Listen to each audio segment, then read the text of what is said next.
Okay, kama yebazibwe nnyo mikwano gyaffe mwenna tubaniriza ate ku lunaku luno. Today is Tuesday mu service eno eyakawungezi. Mukama batuwere nnyo nnyini ddala omukisa, mwebale kugoberera, mwebale kusaako MBs, mwebale kusharinga. Tubaagala nnyo mu Mukama waffe. Twebaza Katonda olw'ekiseera kino kyatuwadde. Katwebaze Katonda ow'ekisa tukwebaza. Tusaba Omwoyo Omutukuvu atulungamye oyogere naffe mu Kristo Yesu. Amina. Nsumba tudamusa kubatuwuliriza era abatulaba. Mbalamusiza nnyo mwenna ku mulundi guno. Andrew Sendagala yasoose ne peace mirembe mu service. Webalekera mu service notatuuka leeti. Ekyo kya bbeeyi nnyo. Twagamba asooka otuuka yakola ogw'obukebezi. Yakola ogw'obukebezi n'okwaniriza abalala. Mwebale nnyo kubeera naffe tuweerereze wamu. Katonda atukola obulungi. Mbalamusiza fene emmotoka tuvuga kati batutadde tuvuga emmotoka. Private cars. Era bagenda tuta tujje neyo ewammwe. COVID twafunye omukisa abalwadde baffe abalina COVID bakyagaanye okufa. Tebagaanye buga. Twafuna omukisa mu Africa oba mu Uganda in particular nti tetunafiisa mulwadde n'omu. COVID senyiga alemeddwa otuttamu omuntu. Basawo tubeebaza abanyiikidde, naye okusinga nnyo twebaza Katonda atuyambye. Ne President tumwebaza byonna byadde atetenkanya. Tukkiriza nti abadde atetenkanya tube bulungi. So tumwebaza. Ffe naffe tuwebaza nze ne Musumba Sakira naddala okuba nga tuweereza ku mikutu enjiri mu biseera bya COVID. Era namwe mwenna bayimiridde naffe. God bless you so much. Empeera yammwe nene. Tuli ku bubonero bwe tulina okuyigirako. Twogera ku bubonero. Sumba gwotera okwanjula omutwe. Leero gwanju. Tuzze tulaba obubonero bw'enjawulo. Tuzze tulaba obubonero bw'enjawulo nga tukwata kamu ku kamu. Taata yatugamba, ngamba Katonda kitaffe nti buno bwe bubonero bwe muba mulabirako. Mu nnaku ez'oluvannyuma Yesu agamba sigenda kubawa kabonero ka kukunala naye ngenda kubawa obubonero kwe munaalabiranga. Kati tuzze tulaba obubonero. Mu bubonero obungi ennyo bwe tutunuulidde ne tutunulira n'akabonero aka Isirayiri. Josefu Buwande nkwaniriza. Kabonero ka Isirayiri kabonero kakulu gye tuli okusinziira mu Bakolinso ekisooka essuula ey'e10 layini ey'okutaano ne layini ey'e11. Bayibuli ng'egamba nti ebintu byonna Abayisirayiri byabatuukako babeere ekyokulabirako gye tuli. Ekintu ekyo omuntu akutuusaako obulumi mbw abalala babuwone obeere ekizampo aba akutattanye. N'olaba ku mbeera n'oyigira ku munno olw'ekyo kye yayitamu nga si gwe kiyiseemu gwe n'olabuka. Bannange ekizampo eyo Katonda atuyambe tuleme kubeera kyakulabirako kibi eri abalala. Era ne tugamba nti buli w'olaba omuntu alina ekinnya kyaguddemu fuba obutakigwamu. Ne tugamba tusome obubonero bw'ekkubo lye tutambuza eri omwoyo. Bw'olaba akabonero n'osanga akapande nga kuliko ente omanyirawo nti ente zisala newe ziba teziriwo okendeeza sipiidi. Bw'olaba akapande nga kuliko obuntu bwe buti omanyirawo ampusa heedi. Nabagamba ako kalabula bagagga abavuga emmotoka zaabwe. Gwe ow'ebigere teri ampule ziri kuba n'obuukabuuka noga bano tebassaawo kapande. Ow'ebigere tezimukuba, ampusi zikuba bagagga. Obupande obwo businga kwogera eri bagagga nnyo. Nga round about we nabagamba mu covid mokka mutulabyeko aba traffic nga bakwata ab'ebigere nga bababuuza masiki yeeriwa. Mu covid ab'ebigere wokawoka traffic weyinza naye sikakasa traffic ebakutteka. Bano basirikale ba LDU polisi bajawulamu ey'abagagga n'ey'abaavu. Owa traffic tawanikira mukono wa bigere ne bw'ojjanga weekoona emikono. Bw'olaba awanika bw'ati omukono aba awanikira bavuga mmotoka. Gwe bw'olabanga ng'oli ku bigere wa traffic n'awanika omanya kubira jambo mwasomako naye nga byonna tubagamba bubonero bwa ku kkubo. Tuli batambuze, obulamu buno tuyitamu buyite. Tubeerawo leero enkya tetuliiwo, tuwuunyisaamu buwuunyisa. Kaakati kyamakulu okwetekeka eri gye tulagenda ffe gye tulaga. Kyamakulu nnyo okwetekekerayo, kyamakulu nnyo okutegekera gye tunaamala ebbanga eppanvu. Wano buli kyokoze kyonna abaana batuula mu lukiiko ne batemaatema. Baba batemaatema nga waliwo omugagga alina ssente mu stokisi n'agamba nti ayagala okutunda, nze nkugulirawo nkuweerawo weeziri. Ebintu by'okoleredde ebbanga eddene ebivuuka bibeere bulungi, ssente ne bizigula ne bizigulamu piki ne bagibabbako. Kubanga ababbi bo bali awo nabo baliize. Ensi yonna kumpi ejjudde kutegana. Mukwano gwange Nandujja yagula emmotoka n'agipaakinga awo nga ku CBS n'agenda awo obujulizi. Nandujja kyono wengome nganda. N'agenda n'alinnya waggulu awo obujulizi mu studio. Agenda okumala okuwa obujulizi okufuluma emmotoka bagibbi. Kakati n'amalindizi nago gabeera awo. Embeera bwe zityo, baana bayinza obbibabbako byonna. Naye waliwo gye tulaga nga twetaaga okwetegerezaayo. Kubanga nabagamba nti mu bulamu temuli kugezesa, teriiyo round about mu bulamu. Tuzze twogera ti life is a one stage play, no rehearsals. Whatever you are doing it exactly. Toga nti mbadde neegezaamu. Bw'ovuma omuntu oba omumaze proper, oba omumaze bulungi, tewaba naga nti nabadde muneegezaamu oba okigusizza buli kyokola.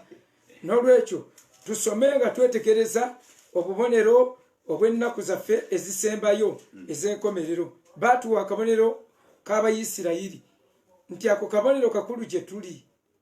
Bwe mulaba omuti ogwo nga gutojjera, bwe mulaba omufiigi, mutunuulire Isirayiri. Buli kintu Mukama waffe kye yageraageranyako, ekintu ekyo kikulu nnyo okukitunuulira nga kya nsonga nnyo.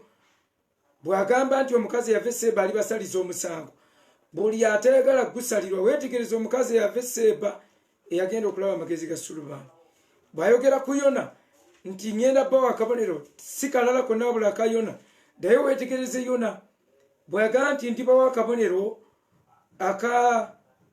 aka Nuuwa, ng'oddayo nga weetegereza Nuuwa, biki ebyaliwo ku lyato lya Nuuwa. Bw'agamba nti akabonero tekali bakala wabula ak'e Sodoma, nga mwetegereza nga tukalaba nga tubaako bye twewala. Kati yatugamba ti Isirayiri lubaawo kwe tulina okuyigira. Isirayiri ye blackboard kwe tuyigira, ng'ejja gguma tugisomereko. Kwe kuba tunuulira entambula yaabwe ne tutunuulira olugendo lwabwe, kubanga olugendo lwabwe olw'omubiri lwe lugendo lwaffe olw'omwoyo. Their physical journey is our spiritual journey. Bwe baali basimbula, ffe kwe kulokoka kwaffe olwo. Bava e Misiri, ffe kwe kuva mu nsi olwo.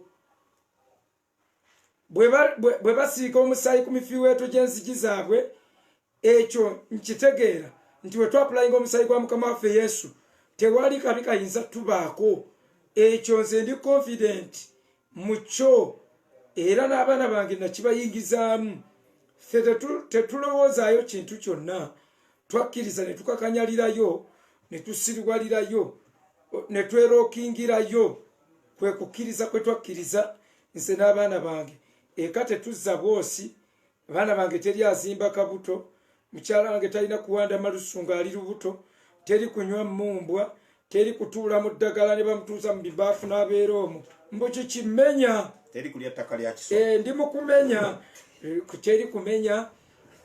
teri kulya ttaka lya kiswa mbuli mpunyira akawoowo teri kulya ttaka lya kuttooyi mbuli kuwunyira akawoowo mbulyoka ozaale ebyo byonna ewange namugambirawo nti wano tebijja kukola wano tuli bakukkiriza bannange tuba tetwekoza byekoze kati golowooza mpanda ŋŋenderedde ne mugambe ente nga tewanda malusu nga zifunye olubuto nali nkyamwesibyeko nno naye mugezi muzibu naŋŋamba ente zibagende zigenda mu nsonga kakati awo nensirikamukko omugezi agwana mugezi naye nga namugaana ewange okuwandira wamalusu ewange teri nnyo bintu ebyo gwe ttaka likuwunyidde mbw ate ogenda onoge ebireka ntera mubuuza abamerika balina ensuku z'amatooka omwe bajja ebireka bye banaaba bagundi balya mbw ate akanankani nomala ogayo akagundi kanako olukondwa simanyi noogira olweziba ekyogero tamenya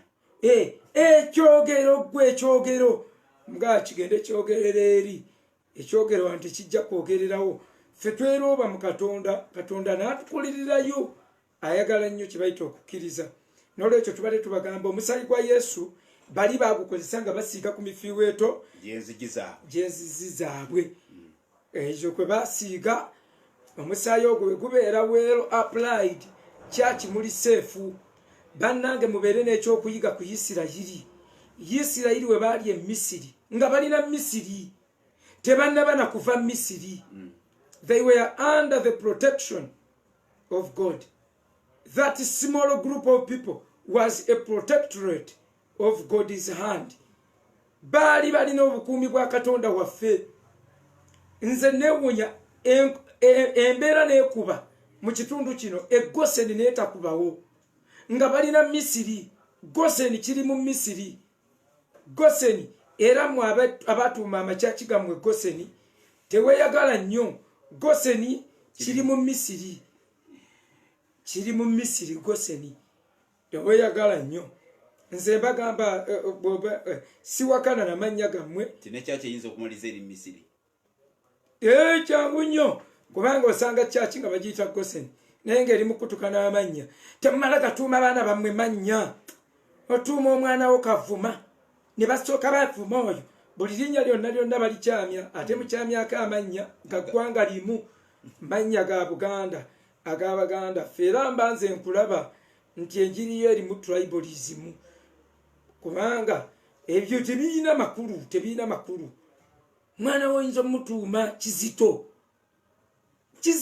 oba omanyi kyokoze omwana wo gwe omanyi kyoba otuumye omwana wo omanyi bwagenda okuzitoowererwa ekintu kimuzitoowerere oli just negative ekirala omutwe gwo teguli international kubanga Kizito lwaki togamba ekigambo kya Katonda Kizito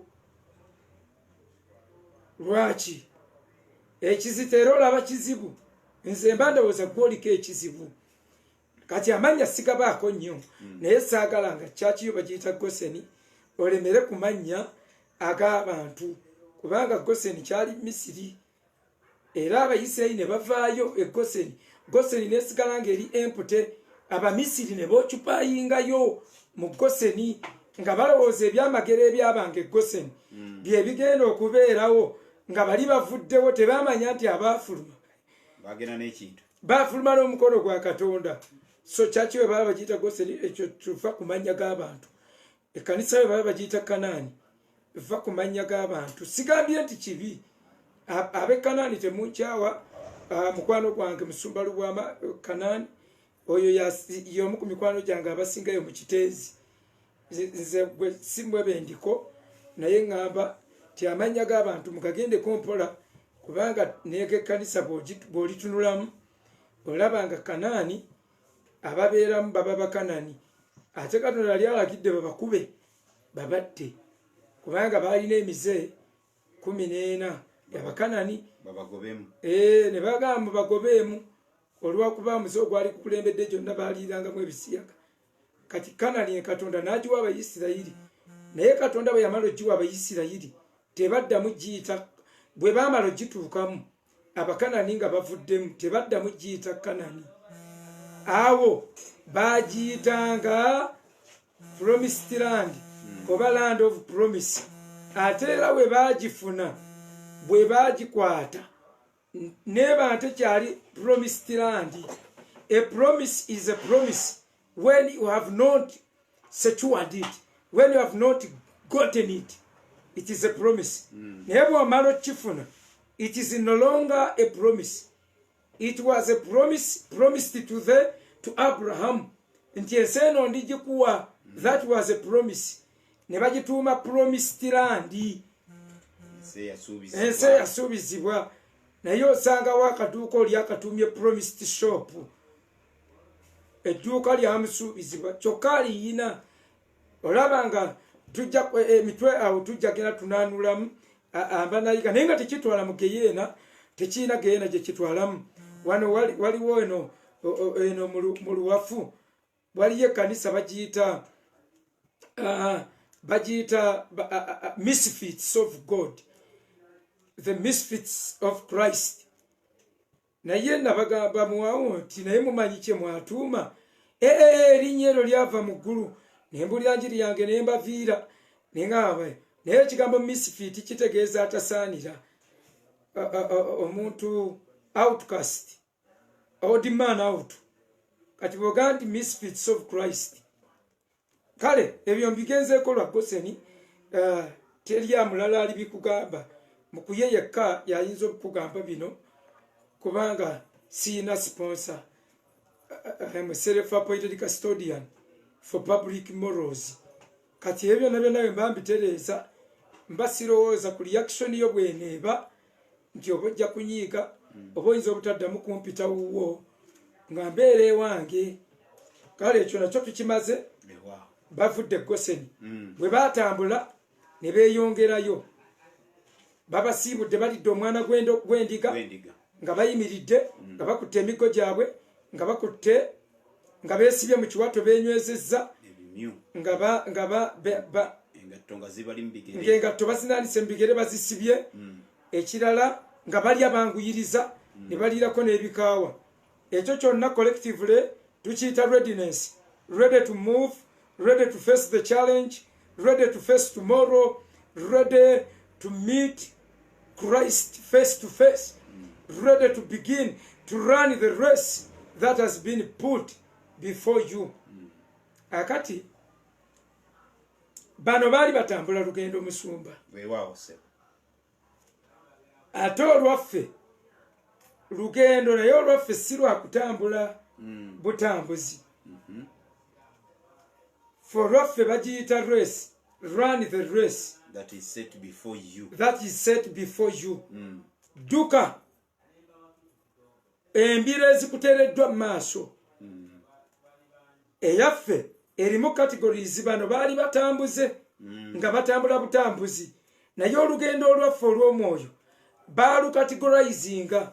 Bayibuli erwogerako ng'abatambula abo ye gurupu esookerwako. Bayibuli neeyogera abalwanyi kubadduka. Okay, racing. Number 2, okay.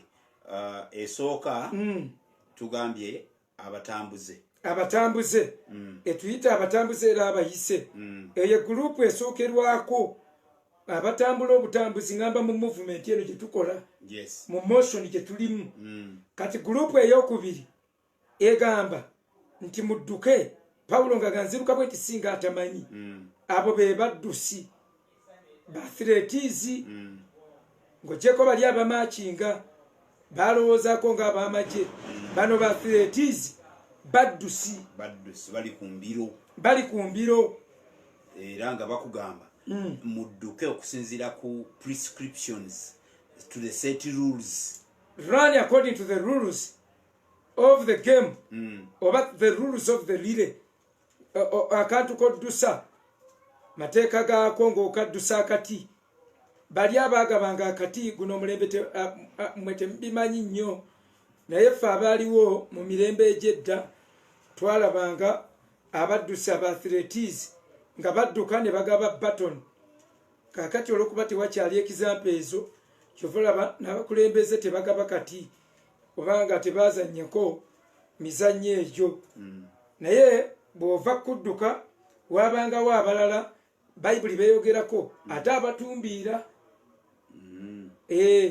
Those who soar with Christ, those who soar like eagles, ababuuka abatumbira mu bbanga.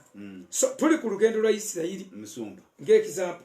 Waliwo abalala era be bayita ba fighters in the process of running mu kudduka awo waliwo abo nga bo ba fighters. Kuba Pawulo atugamba nwanye okulwana okulungi okukkiriza nkukuumye olugendo ntutuusizza nsigazaayo kimu kuweebwangule. Okay, Musumba tubadde awo tubayisizaamu tutambudde baliriddeko ebikaawa twabyogedde ti mu bulamu buno tosuubiramu bintu birungi byokka. Mu bulamu buno suubiramu ebikaawa bitabula obulamu mu ngeri ennungi. Ebikaawa bikuwa resistance ku diseases notabeera easily entangled by sins. Bino ebibye ebyerippa amangu ku muntu bikuyamba iminyo biba tebikyakukwata. Ebikaawa biyamba. Zabuli egamba kwangasa okubonyaabonyezebwa nandibadde nakyama.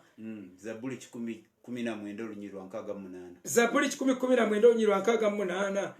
Kwangasa okubonyaabonyezebwa nandibadde nakyama. Okubonaabona kugasa naye ate tetuyinza kuyita be batono abeesabira ebibuuzo naye nga biba bizze era tumanya ti bwe bijja promotion time. Testing time is promotion time. Buba budde bwa kubeera promoted to another level. Ate n'omanya new level, new devil. Buli wolabanga waliwo okusoomoozebwa omanya ogenda ku level mpya. Kyokka buli level gy'otuukako omanya ogenda ku devil mupya. So tolowooza nti waliyo level woyinza okulinnya ng'okyali wano ku duniya n'ogamba nti owonye ebikemo, n'ogamba nti owonye obulamu obutawaanyizibwa. Eno life ne bwe tugenda wagguluko tubanga ng'akanyonyi akavudde ku ground ne kalinnya ku kiswa era kaba tekavudde ku ttaka wabula kaba ku elevated ground. Kati ne bw'ogaggawalamuko oba ovudde ku ttaka n'oddako ku kiswa oba ovudde ku level ya wansi ku plane n'ogendako ku kiswa elevated ground. Naye era lyonna ttaka irrespective of the topography era liba ttaka. Tuli ku lugendo lwa Isirayiri. Baliriddeko ebikaawa basibye ebimyu. Ebyo byonna bwali bunnabbi obutuseetinga ti olugendo lwe mugenda okutambula lulimu ebikaawa. Olugendo lwe mugenda okutambula mwesibe ebimyu lubeeremu amazima mwogeregane amazima oba mufa mufe. Omusajja mubuulire omwana si wuwo, omwana wa musiizi wa langi gwe wagira gwe eyajja n'asiiga langi, omwana si wuwo. Omubuulire amazima oba ofa ofe. Kati lwe lugendo luno tutambula. Engatto mu bigere olugendo lulimu okwebuulirira, lulimu okubuulira enjiri, okulya nga banguya, tokola kintu kyonna ng'osooba. Zimusanze oyo akola omulimu gwa Katonda ng'agayaala oba ng'atenguwa. Stop procrastinating. Lekera okwongezayongezangayo ebintu okkirize ng'ekintu ekirabiseko mu maaso okikole kubanga buli lunaku olujja lulina challenge zaalwo. Ne twongerayokko katono ne tugamba abantu bano ne basimbula okugenda. Waliwo akanyumira Musumba nga basimbula. Bayibuli egamba Isirayiri n'enyaga Misiri basimbula n'ebintu baagaana okutambula nga tebalina bintu. Twagamba ekkanisa mukkirize mugaane sente ziyina amakulu. Waliwo abapretendinga timwagala njiri ya mwoyo yokka, mwagala kuwulira bya mwoyo byokka. Ekituufu ekigambo ky'obagambye kyekituufu ndi baba pretending. Muba mu pretendinga sente muzeetaaga. You need money. Nze okuwangalira mu mbeera ey'obulumi bwakiri nfa amangu kasitamba nga sesse ekyo siwubiddwa nkubuulira. Nze okuwangaala emyaka 8 nga ndi mu mbeera ng'eya Laazaalo nfiira ku 3 nga ndi mu mbeera ennungiko. In fact emyaka emingi egy'omu bwavu kitundutundu ku kibonerezo era kitundutundu ku bibonyobonyo. Tolinda na nsolo gwe iyo wagitandikako gwatoboza 666 goine iyo kodro 6 obonaabona neiyo gye bayita obwavu.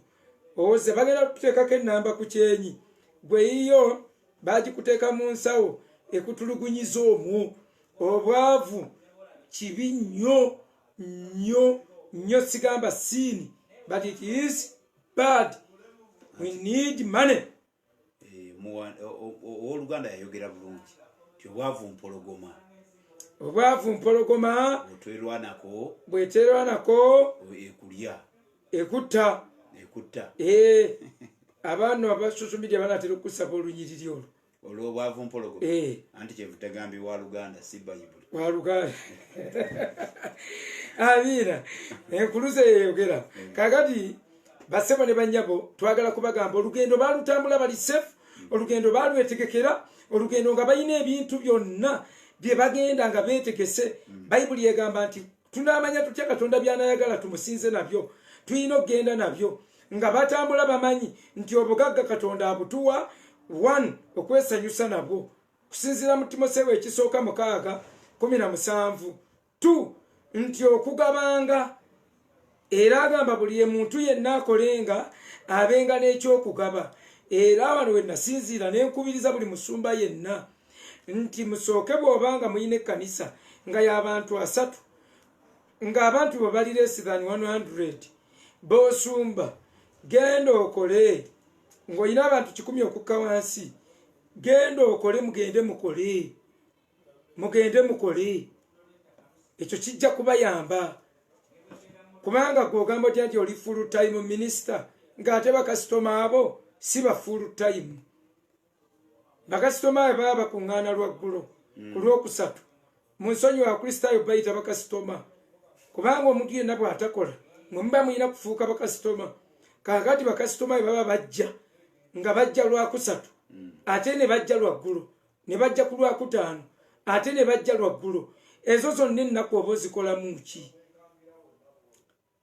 However, singa kyaki eba esobola okuyamba omusumba oyo nebanga temenyeka, nebanga emaliridde, nga kyaki yeemala, nga yeemala ebyaddala, abasumba osobola okukola ekyo ne kubeera omulimu ogw'obwakabaka n'ogenda diipa. Ekinnuma ku full time minister nga talina full truth, nga talina full anointing, nga talina full revelations, nga talina full understanding. Kati ogwa full time minister oba otegeeza full ki gy'oba oyogerako. Therefore tubadde tubagamba olugendo luno balutambula bali equipped, ready to move. Buli wotambula ng'oli equipped, totya kwogera mazima, totya kusomesa nso, totya. Waliwo w'Oluganda yaŋŋamba, I'm going to quit your group. Tuyina WhatsApp group. Ne mubuuza why. Naganze bwe wayogedde ku family planning ekibuuzo ekyo wakyogedde ne nga nkivudde nako, nvudde mu gurupu yo. Eyo biisesa.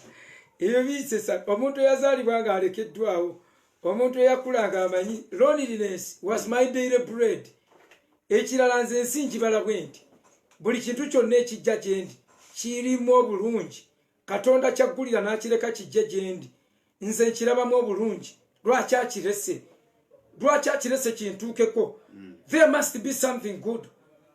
Gwe tosobangako mu Baluumi 8 musumba olunyiri olwo genda tubikulira mu luzungu olw'abalumi 8 balumi 8 28 balumi 8 olunyiriri lwa 28 tukatulusome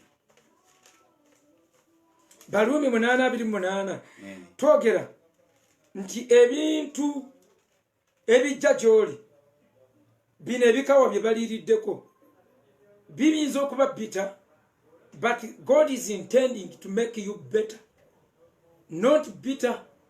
Wadde ebintu byoyiseemu byo byennyini mu bwabyo mu nkola yabyo mu personality yabyo byo biri bitter, naye bw'omala obiyitamu bw'ate oba olina okuluzinga bitterness n'obeera better. Ye yandibadde goal.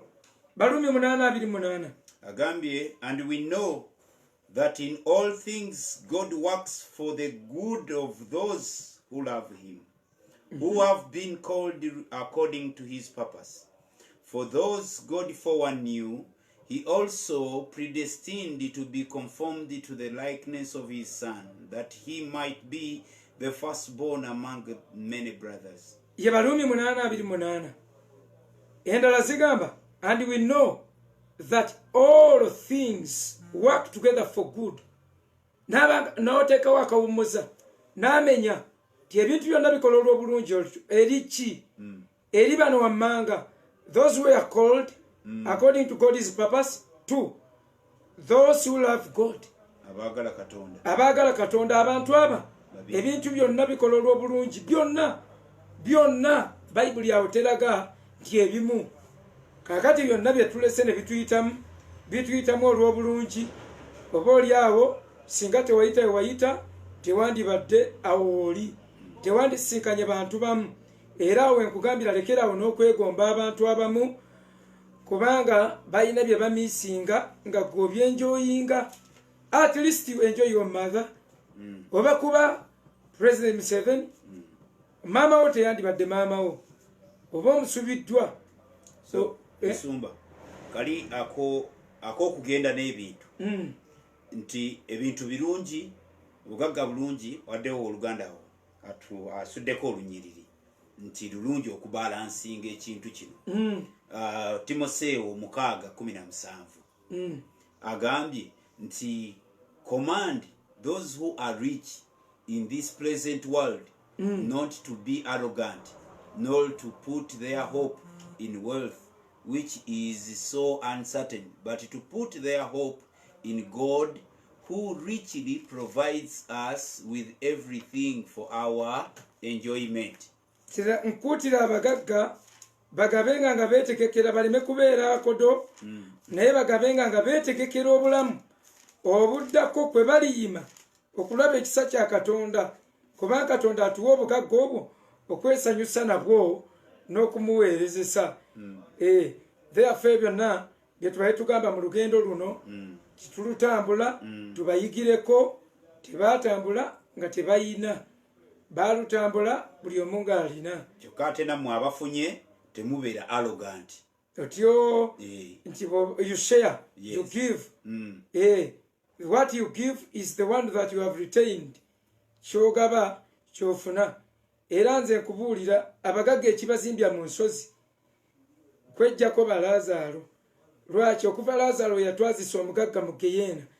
Abagagga bazimba wala Laazaalo gy'atasobola kutuuka, golooza agenze eri etali tiyagaasi. Naye abagagga bazimba eyo mu byalo mu gusiko n'amaana yateekako ekkomera, tomwava atya ekkomera, n'ateekako buli kintu kyonna. Ekkomera otegeeza ki ekikomera? Ekikomera manya. Ne yeekomera, anti komerera mwe baalijja. Kaakati abo bonna bw'obugagga bw'olaba embeera bw'ekyo, abagagga bamanyi omwava atwazisa mu Geyeena nga tomukubye mmiya kumulyako mmere. Kati kuba Laazaalo bamutwala omugagga bamutwala mu Geyeena ku lwa Laazaalo, naye nga mmere jjajja wa Laazaalo yali agirimye. Emmere teyali ya jjajja wa Laazaalo. Abasitula Laazaalo abeewaabwe, abamusitula omuleetanga ew'omugagga, amaanyi ge baasituzanga Laazaalo bali tusinga bamulimiramu ne bamutemera ebikata 15 n'ebikolo bya muwogo 4 ne bamusimbira n'ebidoodo ebimyufu. Laazaalo yandibaddewo nga omugagga naye teyandigeze mu Geyeena, naye kale babakuutira abalazalo tebajjanga kubulawo bw'omulyako buli mmere nga n'emmere yiyo n'oyingira geyeena nga toyenze tobbye toyenze era ensonga bayibuli egamba walyangako Lazaro emmere walya ebibyo noono n'abonaabona ebibye therefore olugendo luno nga tulutambula mukimanye ffenna tubeerenga n'ekyokugaba tufune ekyokuyimako ekirungi ekiri tusaasiza mu maaso ga Katonda. Musumba abasajja bano baatambula olugendo ne lutandika ne batuuka ku nnyanja emyufu. Ennyanja emyufu Musa akaaba n'omuggo. Awo twayiseewo nti Musa akaaba, Katonda abuuza lwaki onkaabirira okutte ki mu mukono gwo?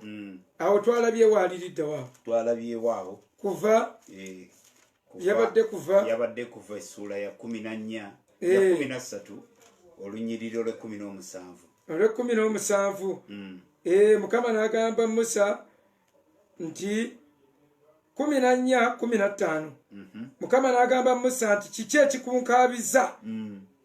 Bagambe abaana ba Isirayiri bagende mu maaso era yimusa omuggo gwo ogolole omukono gwo ku nnyanja. Omuggo yali agulina naye nga gubulako ekintu eki being lifted ng'alina omuggo but it was unlifted. Ng'alina omuggo it was at ease.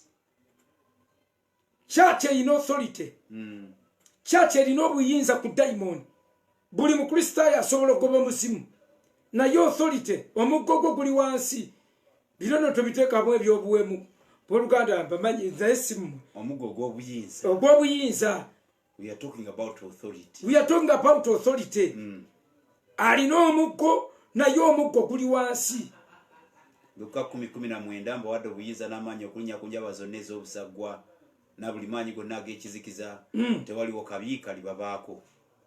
Ng'obuyinza tubwapulayinze. Katonda amugamba yimusa omuggo gwo. Kiki ekikunkaabiriza? Why are you crying? Nakutonda olimu solution. Man is self-contained.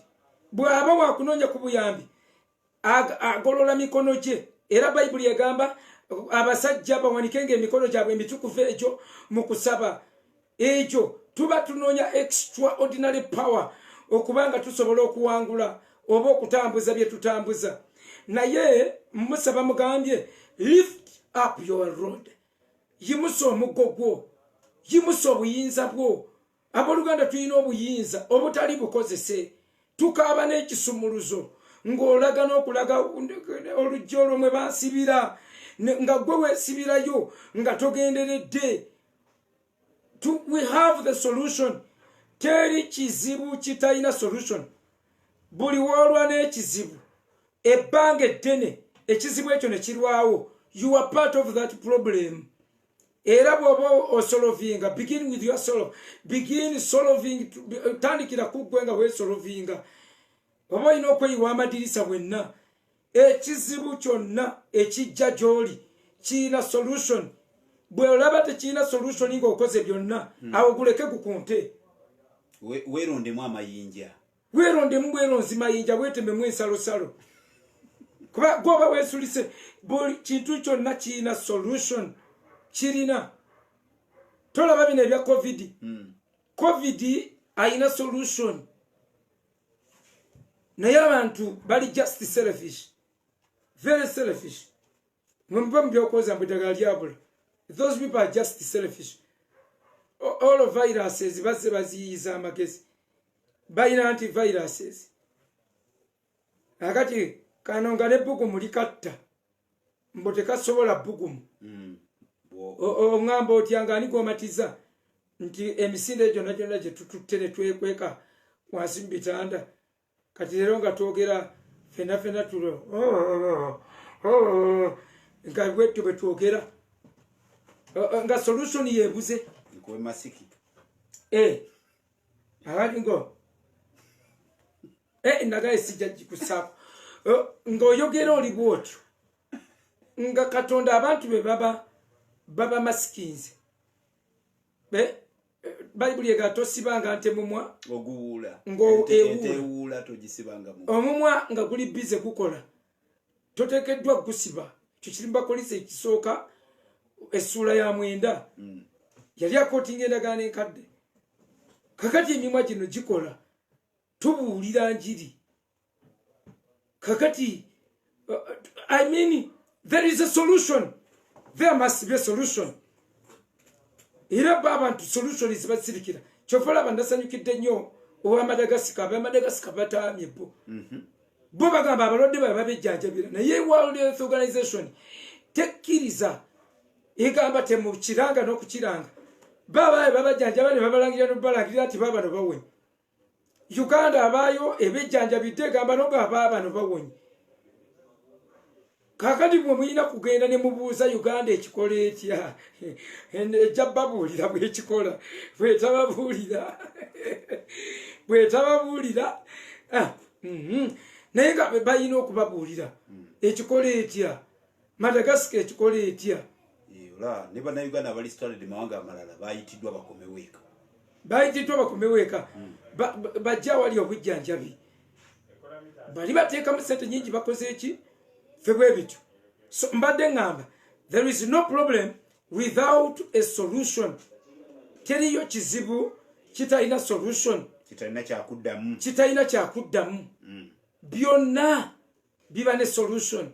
Buli kibuuzo kirina answer. Ate buli kintu kyolaba mu dduniya wano kyajja lwa kibuuzo. Ng'abantu bagamba tukoze tutya amagulu gano tuluma. Mwe mubale kino mwenna abawuliriza.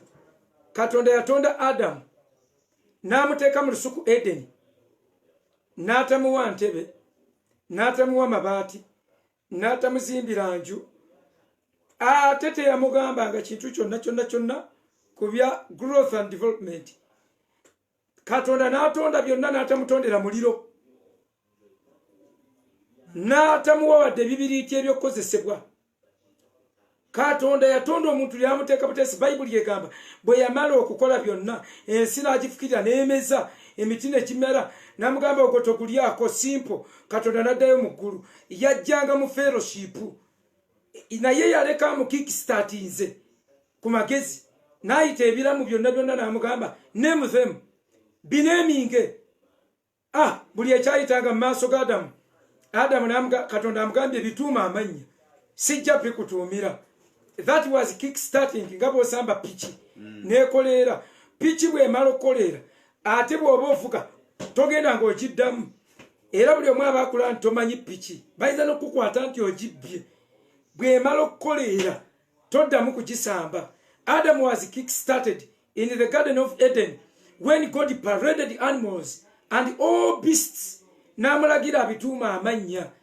Ekyo kye yamulagira Adamu n'astretching n'asinzira ku character n'abituuma amannya. The word name in Hebrew means character. Kati Adamu n'atuuma embizzi era nkubulya teri kinyuma kiyita mbizzi okuggyako embizzi, era n'okituuma ekirala oba okivumye. Adamu yatuuma embwa. Basebo ne banyabo tewali kinyuma n'oyite kova embwa owulira ddala tekivaayo perfectly. Ekyo yaleka amutandise. Bwe yamutandika nga kikyayagala mu ye atandikira awo okuba n'amagezi agayiiya. Atandikira awo okukola byonna byateekeddwa okukola mu magezi.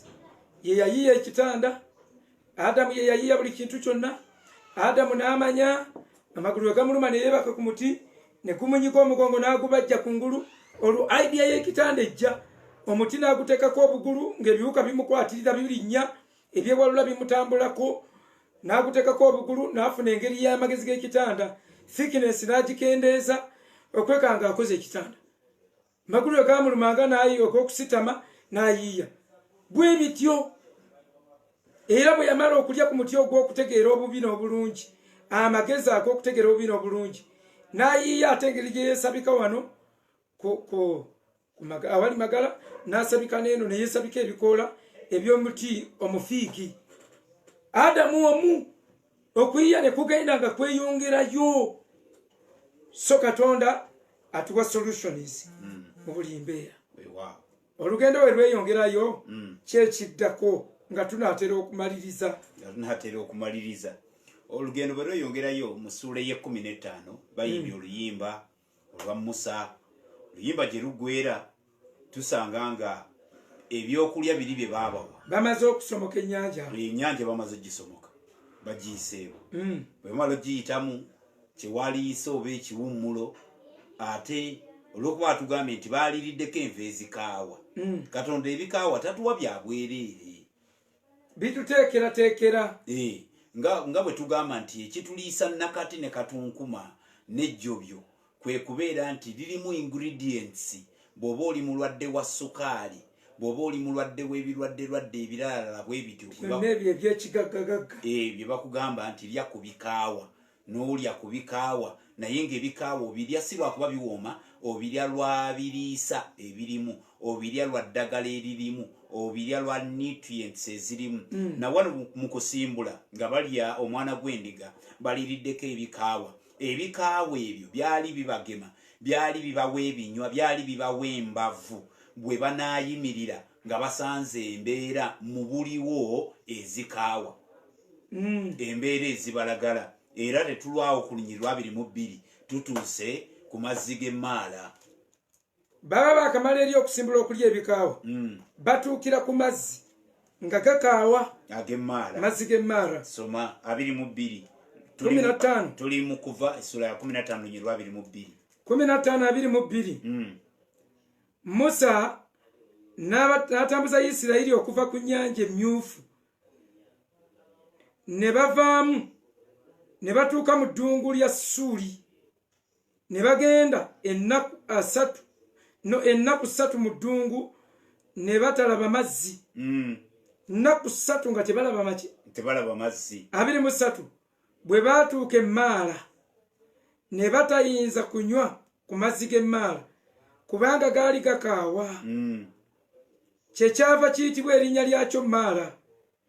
Abantu ne bamwemulugunyiza Musa nga boogera nti tunaanywa ki? N'akaabira Mukama. Mukama n'amulaga omuti n'agusuula mu mazzi, amazzi ne gafuuka amalungu amalungi. N'akaabirira Mukama.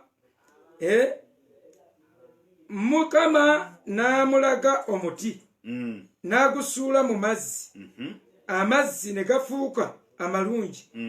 Awo we yabalagirira etteeka n'empisa n'abakemeraawo n'ayogera nti obanga oliwulira nnyo eddoboozi lya Mukama Katonda wo n'okola obutuukirivu mu maaso ge n'owulira amateeka ge n'okwata bye yalagira byonna, sirikuteekako ggwe ndwadde zonna ze nateeka ku Bamisiri, kubanga aze Mukama akuwonya.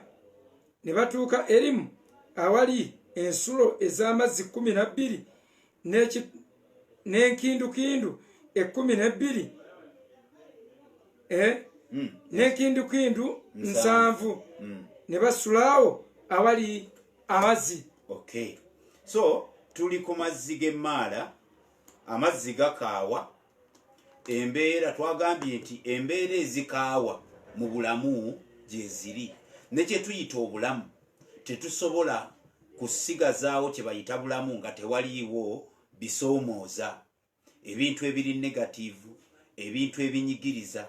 Olwaleero tuli mu birungi ebisanyusa ate enkya n'osanga ebitasanyusa. Ekyo tekitegeeza nti weesseemu omugwa weetuge, tekitegeeza nti weekolimire, tekitegeeza nti weekwase senga maama abaddewo, senga taata abaddewo, senga gavumenti ekyuka. Ebyo biyinza obutakyuka, bijja kusigala nga bwe biri.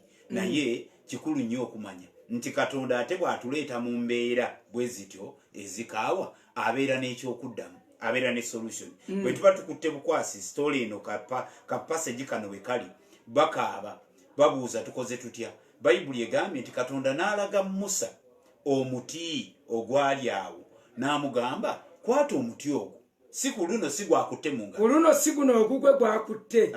Ekyo kitegeeza ki? limitation. You are limited. Oyina external forces ze wetaaga.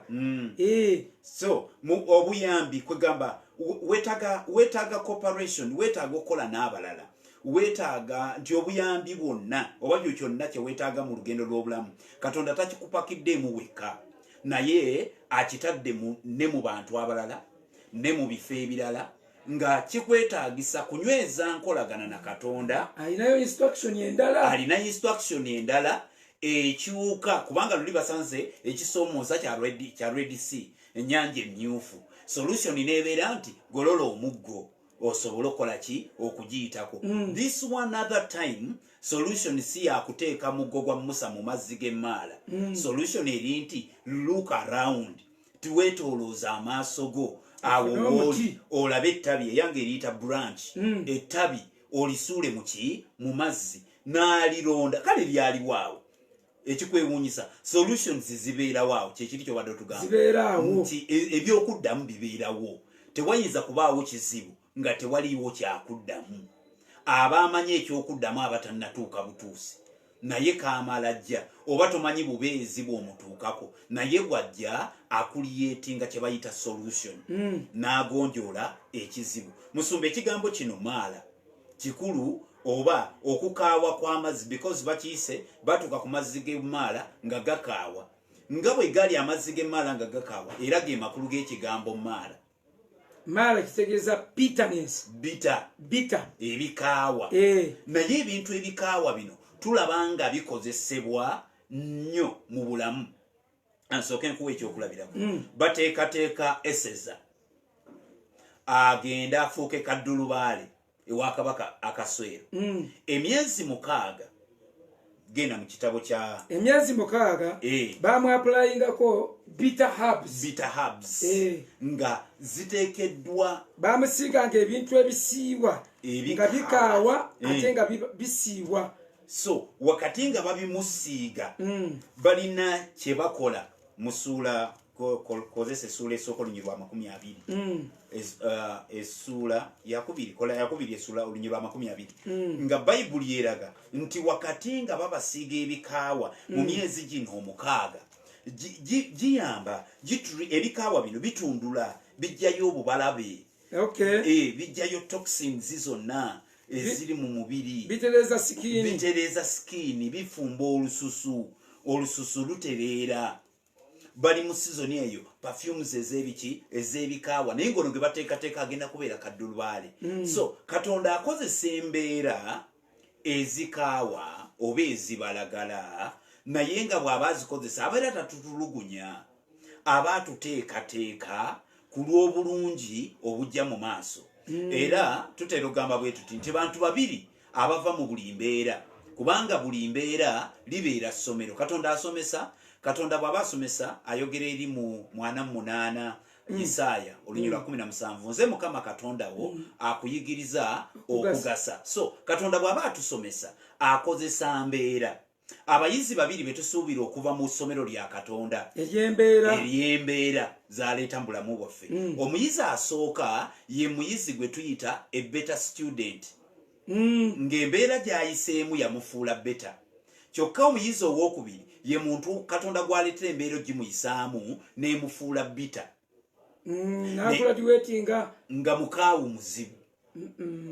So ono afuuka better yaliwa ye muntu ayita mu mbeera ey'okusula enjala, ey'okubeera nga talina lukumi, nga talina kyakulya, n'akimanya nti kisoboka mu bulamu omuntu okuyita mu bulamu nga talina nnusu lukumi.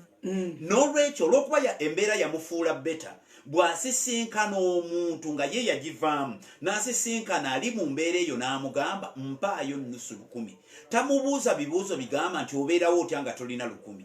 Wabula aba akimanyi nti nga kiri bwe yakiyitamu kisobokera ddala n'omulalo kiyitamu, ayanguyirwa okukola obuweereza. Abavaamu nga bali better bagamba embeera eno kenjiyiseemu, bwe ndisanga anyigirizibwa mu yo, bwe ndisanga ayita mu bulumi buno, nja kubeera kyakuddamu, nja kubeera solution, nja kubeera ayanukula mu mbeera ezifaanaganako bwe zito ensonga lwaki tusobola okusanga abantu nga teyasoma naye ng'ate asomesezza abalala tusobola okusanga abantu nga yayita yalega ku bulumi ate obulumi n'abukozesa kuyamba abalala ekyo bwe tukola bwe tutyo kitugema okuwonya endwadde ey'okupostpondinga n'okwongeranga okutransifalinga ebizibu nti we kati kangende ku student number 2 ye student afuuka bitter olw'embeera gy'ayiseemu omutuukako n'omugamba mpa nnusu 100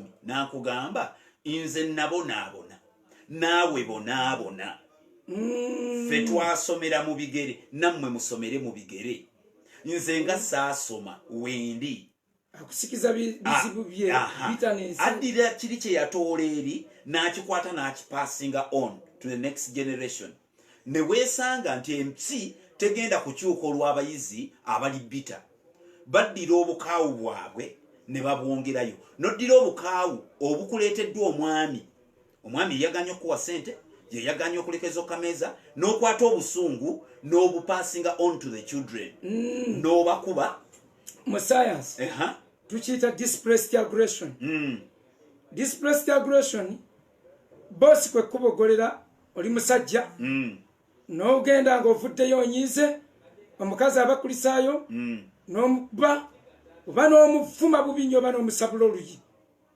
omukazi naye n'ayingira mu nnyumba akaana kaba kamubuuza mami obadde ki n'akasamba akaana nako kagenda kakaaba kaba kayita mu lukuubo lw'ennyumba puusi gye kazanya nayo ebeereeta nyaawo nekagibateke puusi nayo bwefuluma bwefuna kyeyagudde nakyo nekigenda nekisalamu muddo oba mmese nebona nga tewali asasula gwe kigwanidde kyetuyita displaced aggression. So twetaaga musumba okugema ekintu ekyo kubanga abantu bangi bakirina obulumi bwe bayiseemu bamaliriza babutadde ku next people babuteeka ku the next generation babuteeka kiraba ne kubasomesa avaayo omusajja amunyizizza naye oyinza okuwulira omuggo kwolwo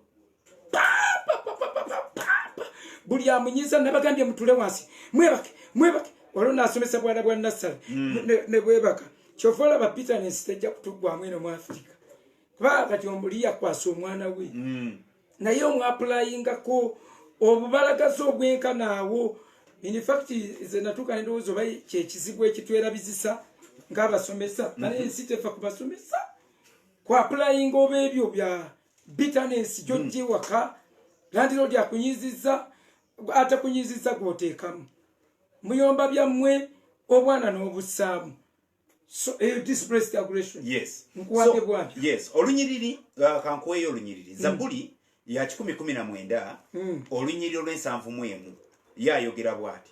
It was good for me to be afflicted so that I might learn your decrees.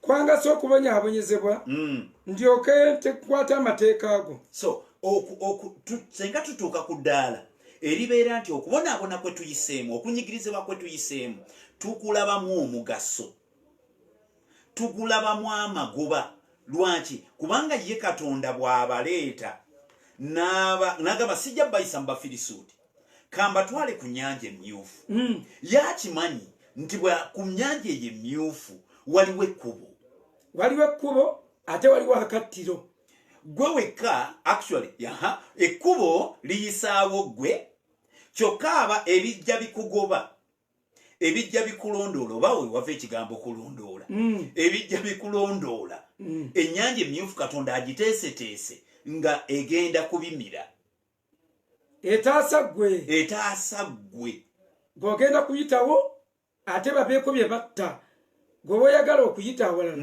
ojja kuyitawo n'ebintu byo. Era wano tulaba Musa takimanyangako nti ettabi ly'omuti lisobola okuleetera amazzi agabadde gakaawa ne gafuuka agawooma. Naye Mukama amugamba londa ettabi eryo lisuule mu mazzi. Alisuula mu mazzi, amazzi gakyuka. Eryo n'ettabi nze ndirifaalingako nga Kristo in his pre-existence. Ngenda asomesa he was the one. Ngenda musomesa buli wantu wonna nga ndi ku Christology. n'eryo ettabi n'eriteekamu lyettabi lyokka erikyusa amazzi agakaawa ne gafuuka agawooma bitanensi bwe kubaamu n'omala omukkiriza ng'obadde tomukkirizanga otandika okuwoomezebwa. Yes, musumba kamalize nakano nkajje mu Ruthi essula esooka olunyirwa 20 mu kitabo kya Ruthi.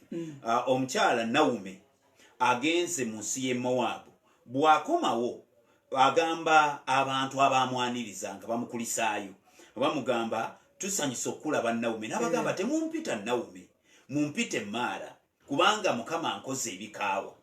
Nate kwabo yogedde mu bukakamu yagamba yogedde mu ngeri ya mirembe nnyo, temumpita Naume anti yajja ne bannamwandu. Yagenda n'abasajja, yagenda ne bbaawe ng'alina abaana be nga nabo balina abakazi. Actually bw'atuukayo agenda mu nsi ey'e Mowabu. Adduka ki? Ava mu Bethlehem Yuda, ekitegeeza house of bread, n'agenda mu nsi ey'e Mowabu ng'alabanga omugaati oguweddewo era yadduka lwa njala. Yes, enjala y'emugobe. Adduka atuuka mu nsi eri. Bw'atuukayo abatabani bawasa, afuna Ruthi ne Zorupa. So abatabani bawasa, ekizibu taata afa, omwami afa, omukyala afuuka nnamwandu. Ekizibu ne kyeyongera, abatabani bafa, asigaza bannamwandu babiri. Yadduka njala n'agwa mu kiyimba ekittako abasajja bokka. Ekiddako abasajja bokka. Kitta basajja bokka. Wuuno atuuse akomawo. Bw'akomawo akomawo ne Ruth. Era ye mu perspective ne attitude gy'alina ku mbeera emubaddeko alaba nga Katonda amukoze ebikaawa. Naye wabaayo omuntu atulaba era atuwuliriza nga embeera ye agiraba agiteeka Katonda nti yamutulugunyiza. Mbadde njagala tubembule tujjeko buziga lubindi za Ruth. Tumulage Naume, tumulage Katonda lwaki yamutwala mu nsi ey'e Mowabu. Kyetugamba ti Katonda tasobola kutwala wantu watakukuumire watakugabiririre bw'abanga yakututteyo. So Naume atuukayo, yes, ebizibu bimubaddeko, omwami afudde, abaana bafudde, akutuusa okudda akomawo ne Ruth. Akomawo na kubiina kwa bannamwandu. Ne bannamwandu. Actually omu adropingira mu kkubo n'asigaza omu.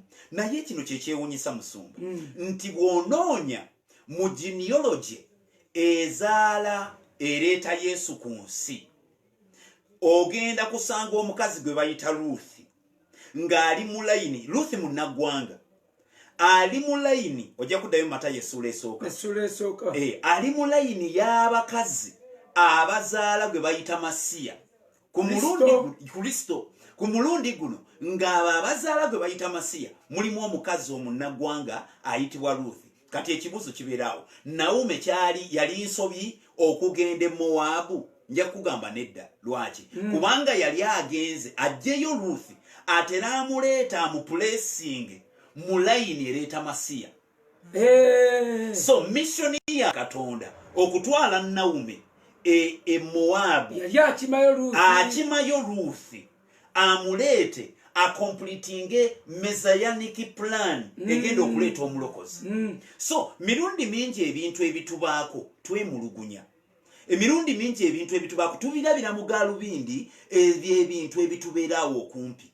Naye senga tukyusa amaaso ne tutunuulira Katonda, wano Bayibuli egambye abantu ne beemulugunyiza Musa ng'alina kukyuka atunuulire Katonda. Bw'atunuulira Katonda, Katonda amugamba kyangu nnyo, londa ettabi eryo oliteeke mu mazzi. Teeka buteesi mu mazzi.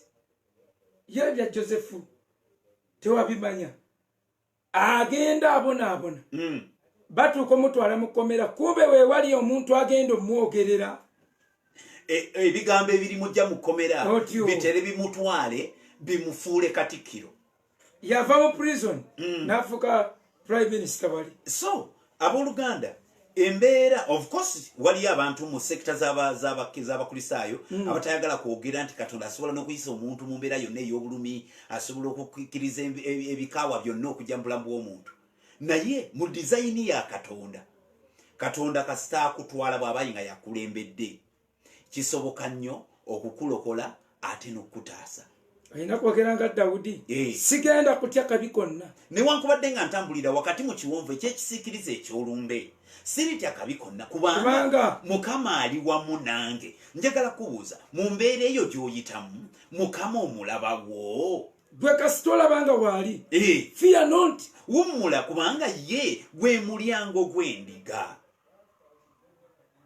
yalina pulaani ye kyekikola, ye gwe muzabbibu, ffe tuli matabi. tuyige okwesiga Katonda bannaye ne mu mbeera, tuleme kuyimbanga buyimbi ne mu ntaana sigala ye Mukama. Kakati embeera bwejja ne mu mbeera asigale nga ye Mukama, asigale nga ye Mukama. Fokasi yaffe tuleme kuwuguka, tuleme kutunula kugwa ddyo oba kugwa kkono olw'okuba waliwo embeera gineze. Kubanga tuba tugambye nti Isirayiri lubaawo lwaffe. Tuyige, tusome, obulamu bwe baabutambuza ffe tujja kulokoka obutagwa mu binnya bibaagwamu. Tujja kulokoka okwewala okwemulugunya. Tukizudde nti mu buli mbeera yonna erabika ng'esendasenda omuntu okwemulugunya. Ku nkomerero yaayo bwe tuyimirira ne twesiga Katonda ate waliwo obulokozi. N'olwekyo bw'ogwe bw'ogisanga sinza Katonda, gulumiza Katonda wo. Waggulu wa byonna Dawudi n'ayogera bw'ati n'agamba nayimusa amaaso gange eri ensozi, ensozi gy'emitawaana, ensozi gy'ebizibu, naye okubeerwa kwange kunaavanga eri Mukama. Tense egamba nayimusa amaaso gange eri ensozi, ndoza n'atalabayo obuyambi, n'agajjayo n'agaa kati okubeerwa kwange kunaava eri Mukama. Eri Mukama eyakole ku lunensi. Musumba wunzika. So mikwano gyaffe twagala bagamba Isirayiri kyakulabirako. Olugendo luno tulutambule mu bukakamu, mu kwetowaza, sigamba olwa COVID, ngamba olugendo olw'omwoyo, olugendo Abayisirayiri betulabirako lwe batambula. Mukama alina ffe. Katonda alina pulaani eri omwana wo, Katonda alina pulaani eri mukazi gwe, alina pulaani, byonna biyinza okubaawo. Mujjukire nabagamba, he has never promised us a safe journey, but he promised us a safe landing. We shall land safely. Totya Mukama abirimu nekyolabanga ekika by'amaziga ebyo byonna abimanyi. Buli kyeweegomba oyinza okyegomba naye nga akutaasa kufa. Alina ebirungi, alina enteekateeka ennungi eri obulamu bwo, akwagala n'okusinga bwe weeyagala. Gwe ye Mukama yatya okufumita pini ekyuma mu kutu, kati ate gwe okumanya yakusinga okwagala. Gwate ofuna okutu n'ofuna omwana n'akuwummulamu ekintu ekyo kitegeeza ki God loves you more than you love yourself. Gwe bwe yamala okutonda n'asanyuka, asanyukira ennyindo yo, ate gwe obeera oginyiika oyagala gisaako peege. Kaakati kitegeeza he loves you more than you love yourself. Gwe weeyagale, kkiriza Katonda. Mukama ajja kusisinkanya abantu abagwa mu layini yo. Teweekyawakyawa, enkula yo waliyo omuntu ajagala, waliyo omuntu ayagala ow'ettama bwe lityo nga ye agaagala matama ge. Mulimu omuntu ayagala eriiso nga ddene nga era babayimba ayina amaaso ttaala mulisa ebirala. Kakati abo bonna abo baba bakwagala. Tewenyiwanyiwa, teweetamwatamu, oyinza okuba mutini nnyo, ekyo kyokka nga kikumalamu amaanyi. Ezo zonna Katonda yakudizayininga ng'alina gy'akutwala. Tusumba kyadda tugamba nti byonna bikola olw'obulungi. Kiyinza kuba mbeera, eyinza kuba nkulayo, eyinza kuba nga sayizi bumpi, nkuwulira ng'omuzibu ennyo. Kati ffe tuze neenyumiriza mu bumpi era ngamba abantu ffe Mukama atukukusizaamu byamaguzi. Lwe baliteekawo loodi bulooka ekwata abasumba, lazima ffe tugenda kuyitawo ababiri. Terya buli omu alowooza abasumba baba wange. Era siiza kuddaawo needowooza nti omuntu bw'aŋŋamba nti oli mumpi mbu kivumo. Aba ayogedde reality. Kati ndi muwanvu. Ndyoke nnyige. Kati ndi muwanvu. Andi bagamba bunyuma kwekweka. Kyobumpi bunyuma kwekweka. Naye bituuka kuteekayo oba kuwanika ttaala ng'eyo. Olina okukozesa amadaala mangi n'olinnya ku level eya waggulu ennyo. However, mikwano weeyagale, weesanyukire, oba tolina kabina, abazungu tebaagala bubina. Golina international figure bw'oba toyina nnyindo nsongovu tofaayo wano mu Buganda, oba ofunye sigino ekwaniriza wano mu Buganda. Bw'obanga olina akabina tofaayo wano mu Buganda kakola. Omusajja ayimba mbu yagenda ne mu mmisa enkulu ng'anoonya Tereza w'ebbina eddene. Tereza omuntu wagendera mu service anoonya ow'ebbina. Ow'akabina gwe teweeraliikirira babanoonya. Ate naawe atalina kabina naawe era gwe olina international figure, kubanga mu bitundu ebimu babawalakatako babalongoosa. Bwe bazaala omwana nga wakabina baba bagala ali abudno bwe bamulongoosa. N'owakazigo bw'otyo mu Philippines bw'ozaalibwa nga olina akazigo ekyo kisiraani era bakaziba. Ate wano mu Buganda oba mu Uganda bw'oba n'akazigo era nabo baseka tebajjayo mangu agira bamanyi nti abakazigo bali katale. So teweeraliikirira, toggwamu maanyi, wezzeemu amaanyi, be passionate about life. Bw'ozuuka ku makya, speak good about yourself. Gamba I am blessed, ndi w'amaanyi, I'm going to prosper, my kids will never suffer, they will never beg bread for bread. Tetujja kulingiza makubo nga tulingiza emmotoka ezigaba akawunga, tugenda kubaba amaanyi. Yogera ebigambo bwe bityo ku baana bo, mubagambe we are special, we are a special kind of people. Balagulireko ebigambo eby'amaanyi. I see doctors in the house, I see lawyers in the house. Yogera ebigambo, be passionate about life, mwezzeemu amaanyi. Ekyo mukyeyigirize, make sure you change everything. Olabe ng'oteekawo omutendera okuddako. Taata mu linnya lya Yesu sabira baganda bange bonna ababaddeko ku mutimbagano nga batulaba, n'abo abajja okujja batulabe luvannyuma, abagenda okukalaba bakamaleko, waliwo abalabako akatundutundu ng'amaanyi talina n'ogasinga olwo yeyabuulidde. Mukama nkwegayidde bayambe, balabe, basome, bayige, babeeko bye bawandiika. Ab'ekkanisa ya diaspora tebatera kuwandiika abasinga, naye Mukama bayambe nabo bakole notisi babyeko bye bawandiika. Mukama akwegayiridde abantu abo bagabire eky'omwoyo n'eky'omubiri, bagabire obugagga. Taata ensi yatamwatamwadde abagagga, nawanikanga omukono mu lukiiko nga teri alonda nga nyina idiya ezigenda okuyisaawo erosiye waffe, naye olw'okuba siina nali siina bulungi ssente nga tewali annonda. Bwe bityo ebyabagagga ne biyitangawo.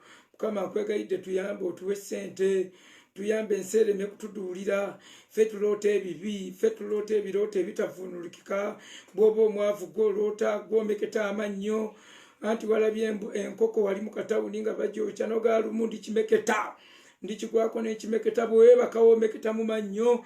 Kwegayidde tuyambe kabaka w'abakabaka omwavu anjinga mangu. Bw'omusaba ez'amanda nga ganja kukwata oluyiro ejjambi yandukkube, banyiiga mangu. Abasajja abaavu baba n'obusungu, Mukama tutaase. Abakazi abantu nga tewali ssente, amaka tegatambula. Omukazi aba yanguyirira ng'omulaba alina olusunguyira nga tewali ssente. Mukama tuwe ensimbi, tuwe ssente. Kabaka w'abakabaka buli muntu muwe ssente, abantu bezimbira amayumba bagasulemu. Bw'otyo bw'ayogera mu Yeremiya 29, tojja kutuwanga, ojja tutuuka mu nsi tuzimbemu amayumba bwe tubawasizeemu abakazi. Naye abooluganda Mukama bali mu muzigo, sajja babakonkono okukamala. Abasajja tebaagala balye enkoko, bannanyini mayumba. Omupangisa lwalidde enkoko ne waaba alonze ennonde ng'emmoloka ye yagitomedde era landiroodi amulemerako. Kyenva nsaba omuwe ekisa Mukama, bawe emirimu gyabwe ogigaziye. Kabaka w'abakabaka ate abo abali ku mawanga baweere ddala ssente. Mukama teri kintu kimenya nga banno bakulize ku yapooti n'okomawo nga toleese wadde akatabo k'emmese.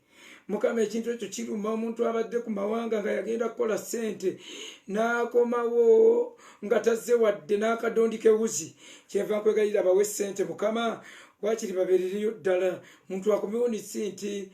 Mukama nkwegayidde kibakolere ekyo bonna abali mu diaspora. Byonna tubisabye okuyita mu linnya era Yesu Kristo Mukama waffe. Amen. God bless you so much. Amen. Crusade egenda kubaayo. Tubeera ne crusade yaffe wano Lwasa Mayinja, Lumamyo, Lubabu. Tubeera nayo nga tugenda tuwa chance buli ddiini nga tugirabula. Tetwagalaga nti saawulidde, nga tetufuddeyo ku reaction ez'abantu betubuulira. we expect them to give their lives to Jesus Christ, but even if they react in the opposite kale ne babikola mu ngeri ndala, vice versa, inversely, era we don't mind. Tufaayo ffe kye tukola ebintu bibiri tuba n'aba mu ngalo betubuulira enjiri ate naffe tukolerera empeera ey'omuggulu. Obutambi obwo bwe bunaatuukako nga tubasomesa mu bubaweereze, Mukama ajja batuweera nnyo omukisa. Kamuweereza akuvumeyo ebivumo, naffe batuvuma. Kamuweereze akusooze tonyiiga gwe tolina kunyiiga, ate mubeere bakakkamu abaddamu. Abadiventi mwatandise obbaanukula, bwe bavuma nammwe ne muvuma. Mwe temukikola ekyo, gwe omwadiventi bw'avuma gwe mukwate empola. In fact oyinza n'omusabira omukisa, ye doctrine ya Yesu. Yagamba omuntu bw'akuba oluyi kyusa n'ettama eddala. Then bwe gaggwayo, ekyo nange saakimubuuza nti oba okyuka mugongo oba lubuto, naye yatugamba tukyuse bwe batukuba bavuma. Ebyo byonna bitukolera ekitiibwa eky'amaanyi ekitaggwaawo. God bless you. Thank you very much. Mukama abatuweera omukisa.